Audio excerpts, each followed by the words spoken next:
Hello everyone, good morning po sa inyong lahat and then God bless po. October 1 na po tayo ngayon. Araw po ng Tuesday. Yan na po yung oras. 5:35 po ng umaga. Kanina pa po ako gising ng 4 o'clock. Hindi na naman makatulog. Pang second day po nila Aya ngayon na walang pasok. Dito sa aming lugar, signal number 1. Sa ngayon, wala na pong ulan or tumigil na po yung ulan ngayong araw na to. Naway bukas, okay na po yung panahon namin at wala nang bagyo. Kawa po yung naapektahan ng bagyo sa may Batanes. Nasa signal number 4 po sila doon. Mag-ingat po tayong lahat. Nakakape na ako. Kape po tayo. Tingka na ako ng kape. Lamig as in. Nag-off nga ako ng fan, tsaka nakakumot din si Aya. Ibig sabihin, sobrang lamig. Kasi hindi na nagkukumot si Aya.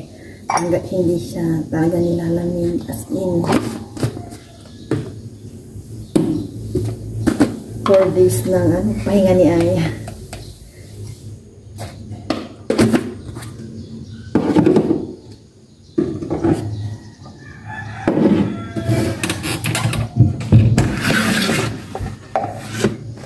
Aga ko rin kasi matulog or kami ni Aya. Nasanay na yung mata ko. Wala pang 8. Manonood ko sana kami after ng balita. Kaya lang, niyaya ko na si Aya. Pinag-brush ko na. At hit na kami sa mukha sa kanya. Huwag ko ba? Siguro nasanay na yung mata ko. Hindi naman pagod yung mata ko kasi hindi naman ako masyadong nanonood ng TV. Hindi rin ako masyadong magsaselfie. Ako nag-edit lang. And browse. Kung may order na importante sa Shopee, kaya naman yung nasa.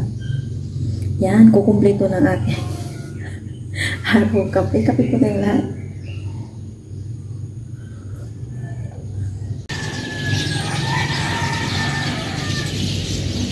Mukhang maaraw na po ngayon Tuesday, October 1. Ayan o, yung kalangitan namumula-mula na at naging sky blue na po.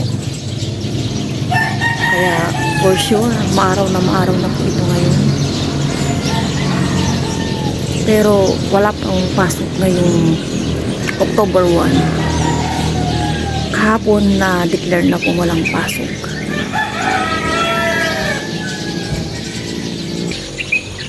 Dito na banda, hindi pa maliwalas. Ito yung likod eh. Dito.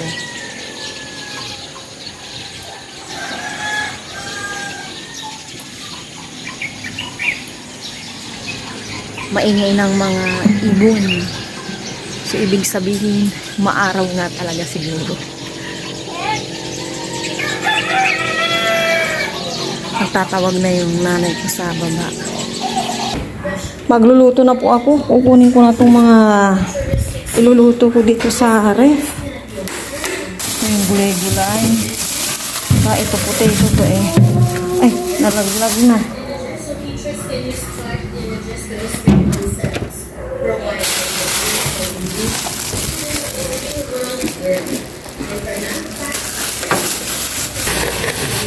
Gagawin ko lang nilaga yung paanong pork since matagal kami hindi nag-ulam ng pork. Teka, bakit basa yung aking potato? And ito, maglalabas ako ng potato. Ilalabas ko lang yung mga kailangan kong potato. Tama na siguro yan. And then itong repolyo na aking gagamitin para sa aking nilaga. Oh my gosh! Ito, nilabas ko muna yung mga gagamitin kong gulay. Nagpapakulo na ako dito ng tubig. Pero ilalagay ko na itong sibuyas. Maya yung pork naman kapag kumulo na itong tubig. Tapos ito na yung paan ng pork na panglaga ko. Pakuluin ko muna bago ko ilagay yung pork.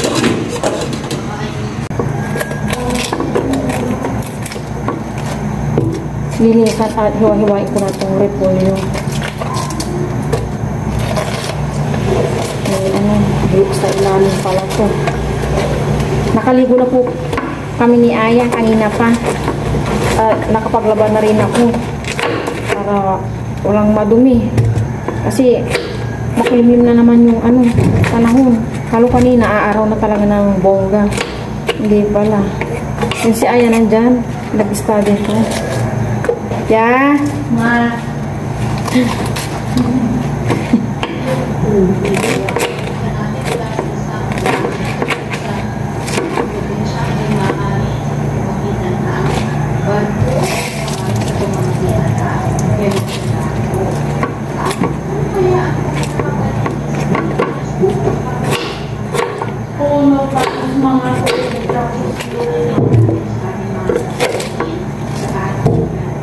Tinatanggal ko na yung part ng matigas para diretso kain na lang. Mahilig din si Aya sa ganito eh. Nasanay na rin siya sa repolyo. Yung di pa niya na talaga yung okra. Iniwa ko na ng ganito.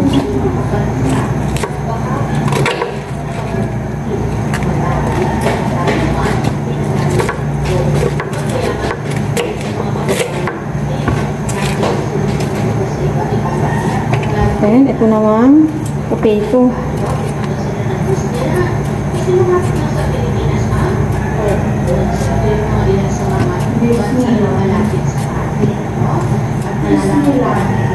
Sa Hong Kong yan?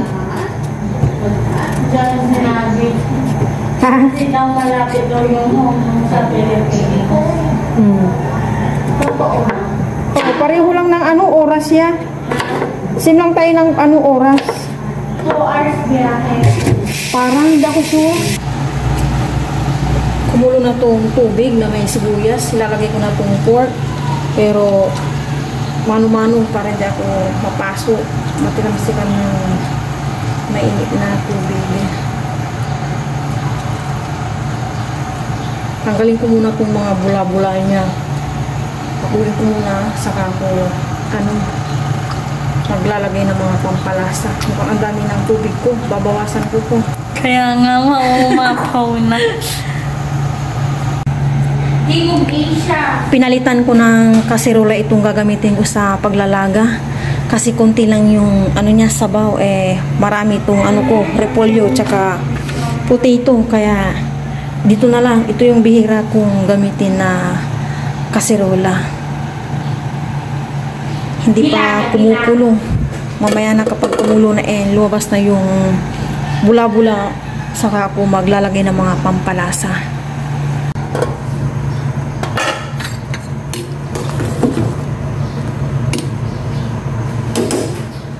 Maglalagay na ako ng pampalasa. Salt. Marami-rami ito eh. And isa kalahating pork cubes.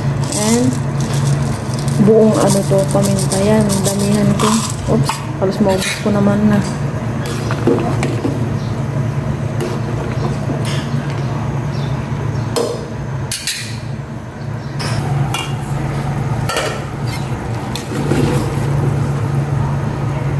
Check ko po yung paa kung okay na. Check, check, check. Yun, malambot na. Parang nauburan na ata. Pero asbes ko yan. Lalagay ko na itong mga potato.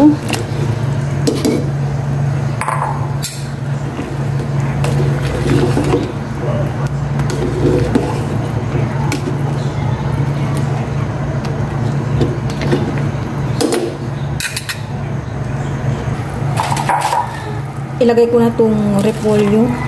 Hindi ko lahatin hanggang gabi na rin para hindi siya overcook.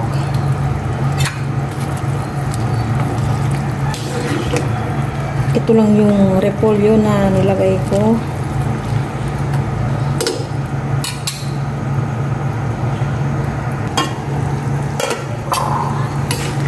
Luto na to. Yun, o diba magula yung aking nilagang paan ng pork. Nakapag-sain na rin ako.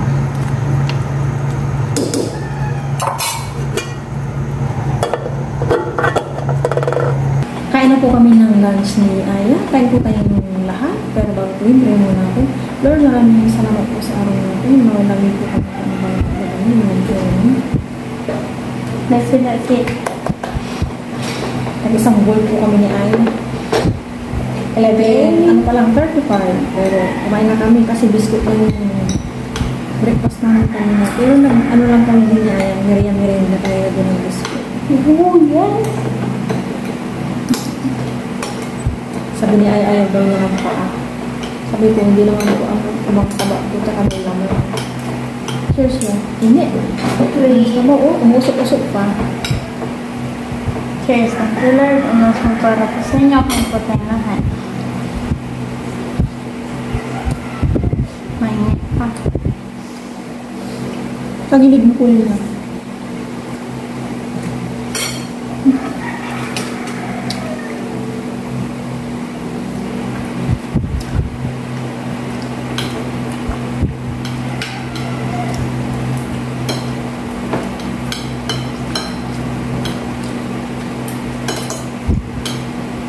Umusok pa mo o patay na tayo.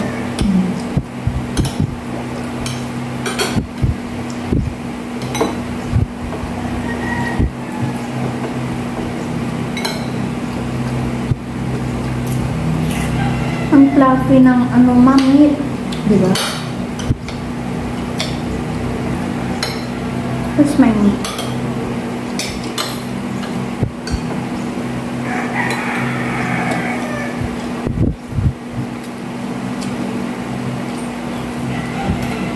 Wala na pong ulan dito sa amin.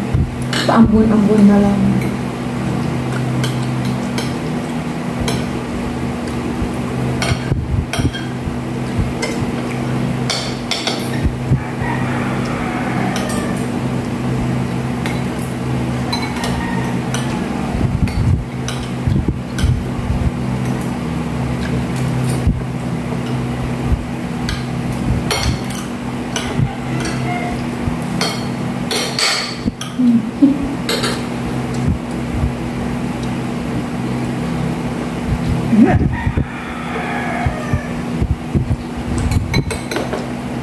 Yung mga manok, tanghali lang, gigising pa.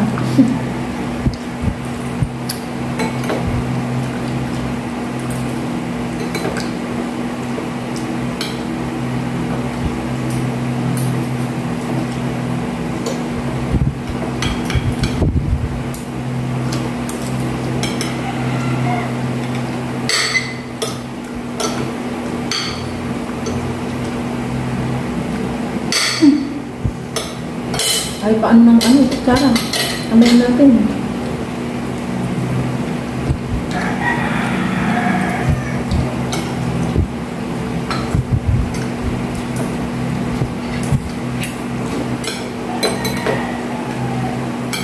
Ang sarap ng taba ng sa may paa.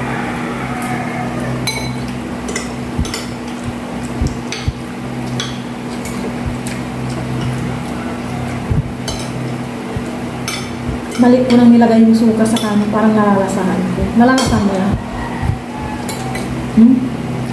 Opo. Ibabaw. Sabi ko parang may. Pero konti lang, no? Lagyan mo ng binili. Kanin. Parang di ba panis? Nalit ko nang naalala eh.